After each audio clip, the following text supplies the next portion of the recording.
चला, आज एका अशा गोष्टीबद्दल बोलूया जी खूप जुनी आहे, पण आजही तितकीच खरी वाटते. ही गोष्ट आहे धूर्तपणाची, फसवणुकीची आणि त्यातून मिळणाऱ्या एका महत्त्वाच्या धड्याची. आपल्याला अनेकदा प्रश्न पडतो नाही का, की मेंढ्याच्या कातडात लपलेला लांडगा कसा ओळखायचा? म्हणजे वरून चांगला दिसणाऱ्या माणसाच्या आतलं खरं रूप कसं ओळखायचं? तुम्हाला आश्चर्य वाटेल, पण या प्रश्नाचं उत्तर एका जुन्या पक्ष्यांच्या गोष्टीत दडलेलं आहे. चला तर मग ते शोधूया. तर ही गोष्ट सुरू होते एका खूप दूरच्या बेटावर. विचार करा, समुद्राच्या मधोमध एक बेट, जिथे पक्ष्यांचा एक थवा अगदी आनंदाने राहतोय. सगळं कसं शांत आणि छान चाललंय. आणि मग त्यांच्या या शांत आयुष्यात एंट्री होते एका विचित्र पाहुण्याची, जो दिसायला आणि वागायलाही खूप धार्मिक वाटतो. तर जसं मी म्हटलं, समुद्राच्या मधोमध एक बेट होतं. पक्ष्यांचं एक अभयारण्यच जणू.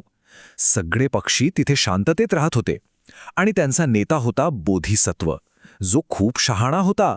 पण मग एके दिवशी काय होतं, एक व्यापारी जहाजाला अपघात होतो आणि त्यातून वाचलेला एक कावळा त्या बेटावर येऊन पोहोचतो.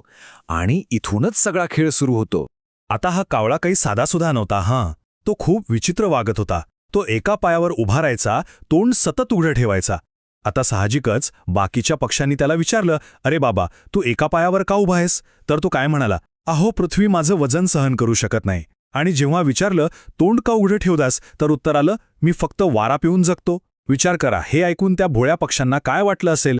आणि हे इथेच थांबलं नाही. तो कावळा तर चक्क बाठीच्या पक्ष्यांना प्रवचन देऊ लागला. सद्गुणी भावबंधूंनो, चांगलं वागा तरच तुम्हाला सुख मिळेल. असं गोड बोलून त्याने सगळ्यांना आपल्या जाळ्यात ओढायला सुरुवात केली. जणू काही तो कोणी मोठा साधू संतच आहे. आणि याचा परिणाम काय झाला असेल? अगदी बरोबर, सगळे पक्षी त्याच्यावर फिदा झाले.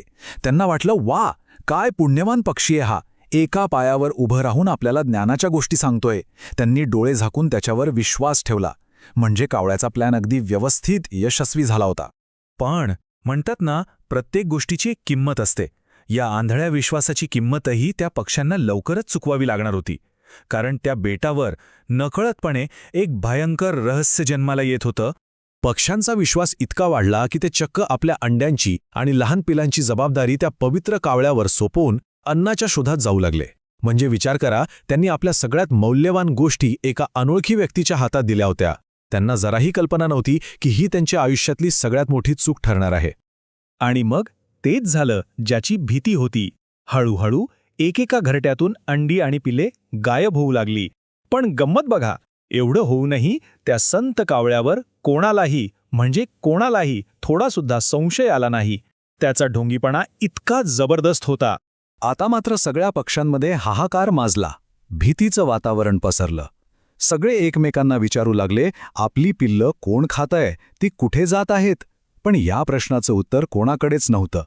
एक मोठा गोंधळ उडाला होता.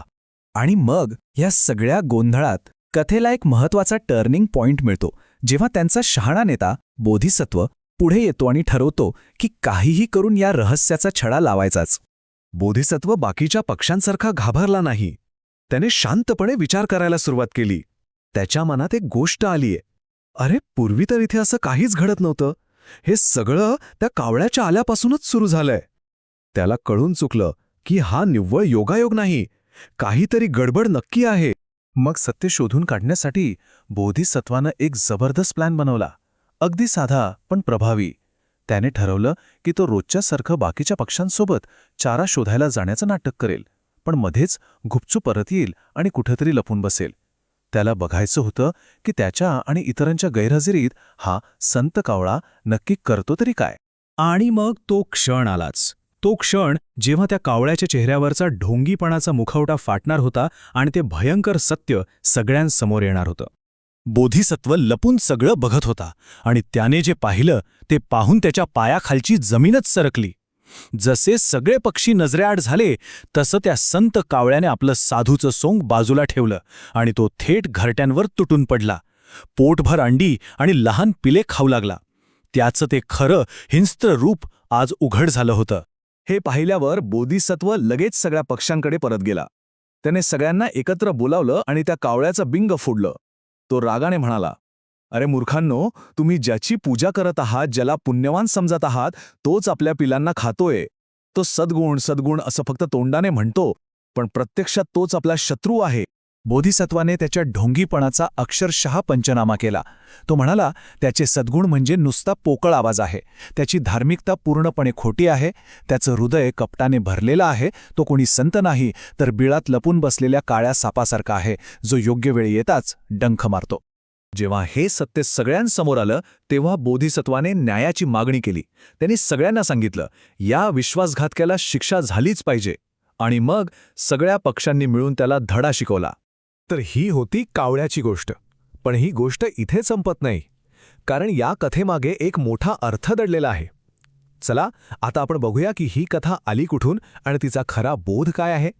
ही गोष्ट आहे जातक कथांपैकी एक. जातक कथा म्हणजे काय, तर ह्या अशा कथा आहेत ज्या भगवान बुद्धांनी आपल्या पूर्वीच्या जन्मांबद्दल सांगितल्या होत्या. असं म्हणतात की ही विशिष्ट कथा त्यांनी एका ढोंगी भिक्षूला धडा शिकवण्यासाठी सांगितली होती. आणि या कथेतला तो शहाणा पक्षी म्हणजे बोधिसत्व दुसरे तिसरे कोणी नसून स्वतः बुद्धच होते. म्हणजे बघा, ही कथा आपल्याला एका अगदी मूलभूत गोष्टीकडे घेऊन येते. दिसतं तसं नसतं, म्हणजे बोलणं विरुद्ध कृती. एका बाजूला आहे तो ढोंगी कावळा, जो बोलतो खूप गोड सद्गुणांबद्दल, पण करतो मात्र क्रूर कृत्य. आणि दुसऱ्या बाजूला आहे बोधिसत्व, जो कदाचित कठोर बोलतो पण सत्य शोधून काढतो आणि सगळ्यांचं रक्षण करतो.